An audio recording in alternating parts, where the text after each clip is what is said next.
Living on a trawler full-time sounds like the kind of dream that sells itself.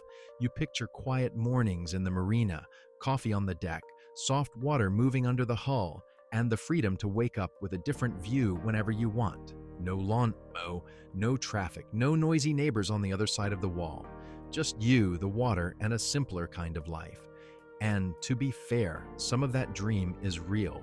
There really is something special about living on the water. A good trawler can feel warm, private, and deeply peaceful in a way that normal houses often do not. For the right person, it can be one of the most rewarding lifestyles out there. But this is also the part most people do not see, because living on a trawler full-time is very different from staying on one for a weekend or watching beautiful marina clips online and imagining the rest. Once the dream becomes your normal life, the details start to matter a lot more. And that is where things get real. The first big reality is space.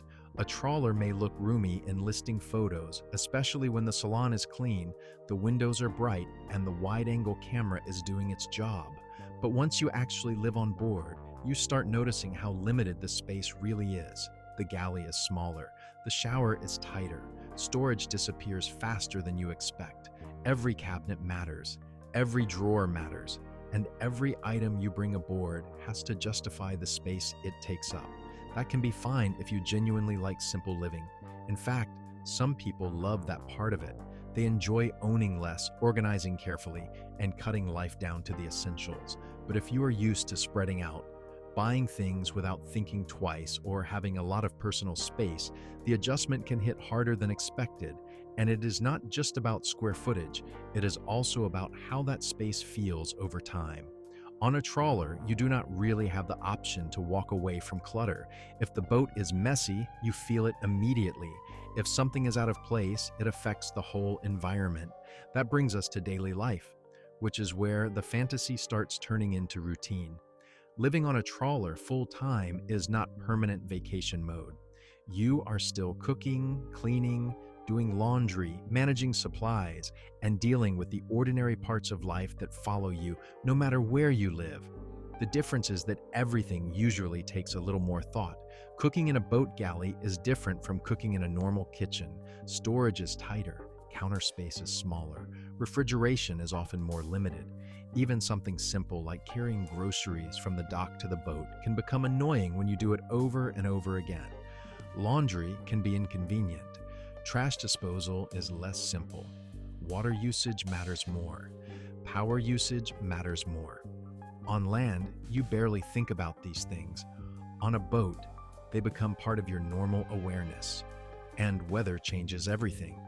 A quiet day on the water can feel incredible, but heavy rain, strong wind, or a humid week in the marina can change the mood fast. Small inconveniences feel bigger when your home moves. Rocks, creeks, or traps moisture inside. Then there is maintenance, which is probably the biggest reality check of all.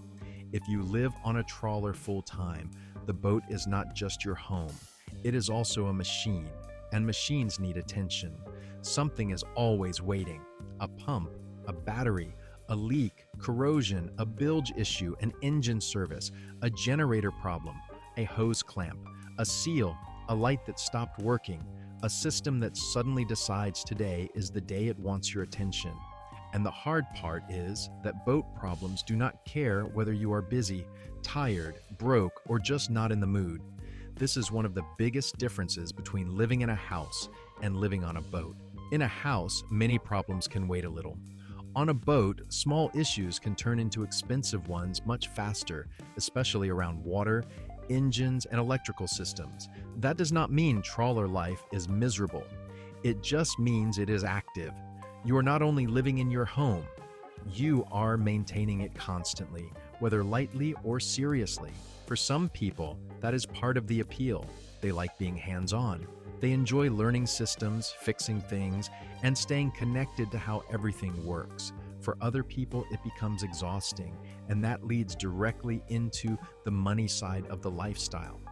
A lot of people get attracted to trawler living because they think it will be cheaper than owning a house. Sometimes it can be, but it is not automatically cheap, and it is definitely not maintenance-free. Moorage can be expensive depending on the marina and location.